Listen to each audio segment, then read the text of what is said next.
Shalom, pessoal. Vou dar sequência aqui.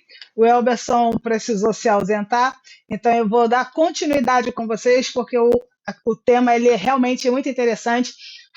Vamos dar continuidade agora à segunda tábua da Torá, né? Como eu falei anteriormente, foram duas tábuas dadas ao povo de Israel, né? A primeira tábua continha 5 mitzvot, que se refere ao nosso relacionamento com o Eterno, e do outro lado, as outras 5 que eram exatamente idênticas, tá? Idêntica, nem um milésimo de centímetro diferente, eram as instruções, né? As 5 mitzvot voltadas para o nosso relacionamento humano, né? Interpessoal, melhor dizendo. Então, o sexto mandamento é qual? Não matarás. Só que não matarás, isso aqui é mais do que óbvio para a gente, né? A questão de nós entendemos que não devemos matar, isso é fato. Só que eu quero trazer para vocês numa outra abordagem. Por quê? O que é matar? Né? O que é matar? Matar é tirar a vida de alguém. E aí, quando a Torá fala para a gente não matar, eu gostaria de pegar o lado ético da coisa, que, de novo, sim, nós não devemos tirar a vida de ninguém por motivo nenhum, claro, desculpa, salvo legítima defesa, tá ok? E aqui eu vou aproveitar o gancho para te dizer o seguinte: os nossos sábios dizem que só existe 3 mandamentos que nós devemos dar vida e não cometê-los. Apenas 3. E não necessariamente eu vou falar na ordem. Bom, o primeiro mandamento é a proibição de relações sexuais ilícitas. Então, eu devo morrer, porém não devo ter relações sexuais ilícitas. O primeiro mandamento, que é o óbvio, né? Eu acabei falando do relações ilícitas, mas o primeiro mandamento é qual? O primeiro mandamento é: eu devo dar a minha vida, mas eu não devo nunca, em hipótese alguma, cometer uma idolatria. Então, assim, a pessoa fala assim para mim: ajoelha-se diante desse Deus aqui, ou você vai morrer. Eu devo morrer, mas não devo me ajoelhar. E aí a gente tem um exemplo clássico de quem? Ananias, Misael e Azarias, que foram jogados, né, dentro da fornalha, mas não se dobraram lá à estátua de Nabucodonosor. Então eu não devo, em hipótese alguma, ter uma idolatria, né? Negar ao Criador por causa de uma idolatria. Eu não devo, em hipótese alguma, cometer um ato sexual ilícito, e eu não devo, em terceiro lugar, em hipótese alguma, matar. Sabe aquela coisa assim? Olha, ou você mata fulano ou você morre. Os nossos sábios dizem que eu devo escolher morrer ao invés de matar fulano. Agora, a gente não está falando. Quando se trata de legítima defesa, é uma outra situação, ok? Mas assim, ou a sua vida ou a dele. Aí, quem disse, segundo os nossos sábios, né, eles fazem a pergunta: quem disse que a sua vida é mais importante que a dele? Então, são os 3 pecados, né? As 3 averot que nós devemos morrer e não cometê-las. Então, o não matar significa o quê? Não tirar a vida de alguém. E quando a gente pensa em não tirar a vida, nessa questão de não tirar a vida, qual é o lado ético disso? A gente tem um estudo aqui no nosso canal que é sobre a Lashon Hará. O que é a Lashon Hará? É a língua felina, é a língua maldizente, né? É aquela pessoa que fala mal do outro. Então, existem várias formas de eu tirar a vida do outro.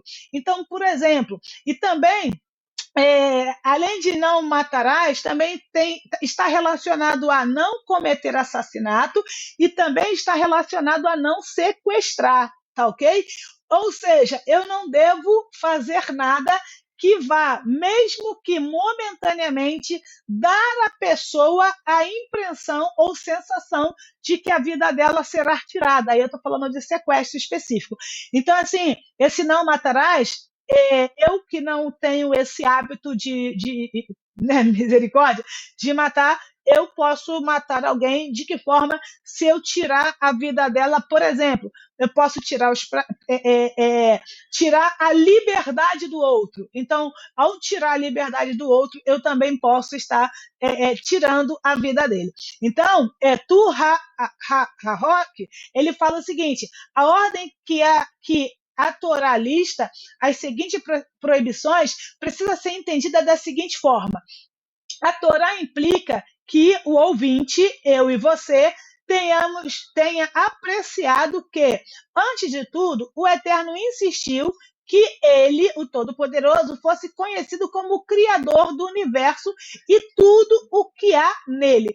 Então, assim, por que eu não posso tirar a vida de alguém? Porque aquela vida, ela foi criada pelo Criador, ela foi criada para o Criador e ela foi criada com a finalidade de servir ao Criador.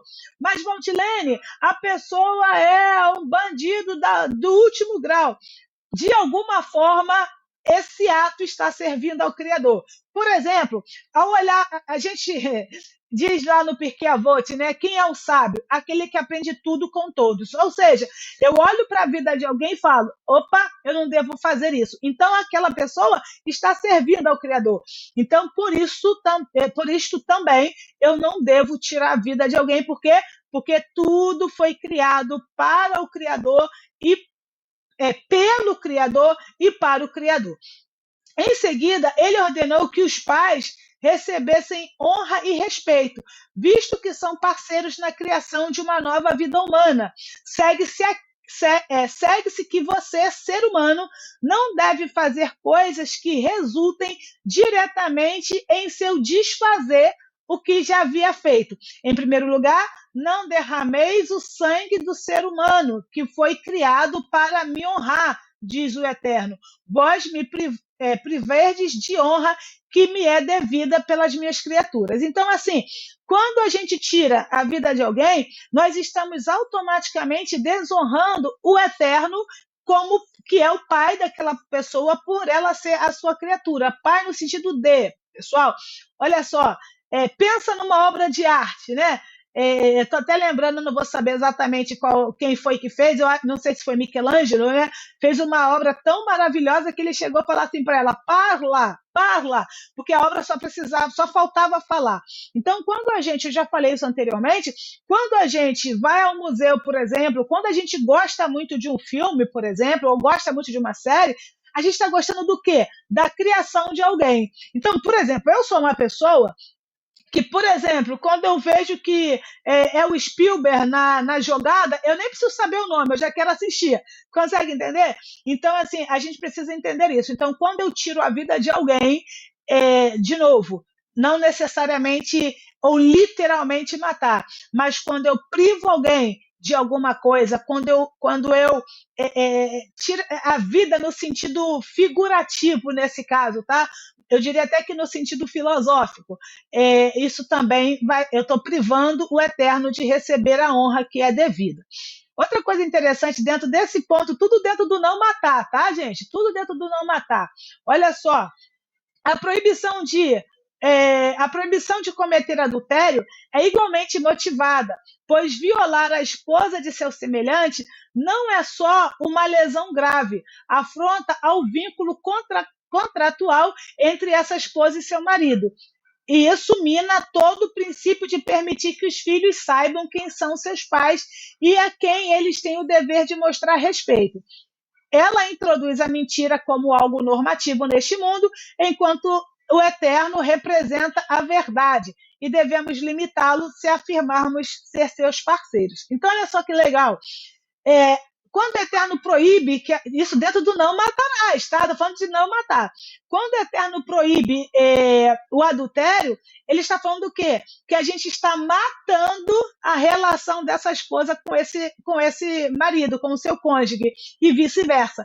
E aí o que acontece? Se porventura dessa relação surgir uma criança, automaticamente essa criança não vai poder cumprir na íntegra, na essência, o mandamento de honrar pai e mãe. Por quê? Porque ela não vai poder saber quem de fato é o seu pai. Por quê? Porque ao se deitar com uma mulher casada, por exemplo, tá? E dessa relação, desse ato, surgiu uma criança, olha quanta coisa que vai, a escadinha que vai, literalmente, a Bíblia fala um abismo chama outro. Olha como que vai acontecendo. Então, quando uma pessoa ela tem relações com alguém que já é casado ou que já é casada, ela mata esse relacionamento. Outra coisa, roubar, ou seja, sequestrar, impedir que os seres humanos vivam o tipo de vida que o Eterno deseja que eles vivam. Da mesma forma, priva o Eterno da adoração a ele devida pela pessoa sequestrada e mantida prisioneira. Então, assim, quando você sequestra, você está roubando o direito daquela pessoa, você está matando o direito dela. E quando ela está sequestrada, raramente, salvo exceções mesmo, aquela pessoa vai adorar o Senhor. Muito pelo contrário. Hasve Shalom, né, que o Eterno nos livre disso, ela pode inclusive amaldiçoá-lo. Isso tudo por quê? Porque você cometeu um ato, eu vou chamar de impensado. Bom, considerações semelhantes estão no cerne das leis para não testemunhar falsamente, nem planejar privar os outros de seus bens legítimos. Tais ações proclamam a mentira como um meio aceitável para alcançar os próprios fins, o oposto do atributo notável do Eterno, que é Emet. Emet é verdade, o atributo que devemos imitar se realmente quisermos ser dos seus parceiros. E lembre-se que nós somos, não são só nossos pais e nossas mães, eu e você somos os parceiros do Eterno na criação de um mundo melhor. E quando a gente mata alguém, a gente incorre nesse ato da mentira. E aí eu li uma coisa muito legal essa semana num livro chamado Tamareira de Devorar, do Rabino Cordoveiro, e eu fiquei impactada com isso. Ele começa dizendo a seguinte frase: nós precisamos emular o Eterno. As pessoas que são mais adeptas, né, ou têm um conhecimento maior sobre tecnologia, sabem o que é emular. Por exemplo, o nosso computador ele tem o Windows ou tem o Linux, e a gente precisa, às vezes, por exemplo, eu já fiz sites, né? E às vezes a gente precisava fazer um site, aí a gente criava um emulador para fazer isso. Às vezes a pessoa literalmente abre uma outra aba ali, em um programa, e ela emula o Android e consegue fazer muitas coisas. Então, emular é literalmente você ser uma réplica. É literal isso, tá? Literal. Emular é ser uma réplica do Criador nesse mundo. Paulo, né, Shaul Rachalia, ele fala assim: sede meus imitadores como eu sou do Machia. E o Machia fala o quê? Que ele e o Pai são um. Por quê? Porque o Machia emulou o Eterno, ok? Então, Paulo emulou o Machia. E eu e você, a quem estamos emulando quando não falamos a verdade, ok? Bom, os 3 primeiros mandamentos negativos referem-se às ações realizadas com o corpo, ou seja, com os órgãos externos, como roubar, seguido do pecado cometido pela boca, que é o testemunho, e com o coração, que é a cobiça. Então, na outra parte da Torá, trata-se de uma longa lista de violações de normas e de relações interpessoais que precisam ser julgadas por um tribunal, enquanto se violar apenas o mandamento de não cobiçar, sem agir para adquirir ilegalmente ou mesmo legalmente o objeto almejado, nenhum juiz será envolvido. A gente vai falar sobre cobiçar mais abaixo, mas quando a gente cobiça o objeto do outro, né, a ponto de convencê-lo no sentido de constrangê-lo a, por exemplo, a nos vender, a gente também pode estar matando essa pessoa.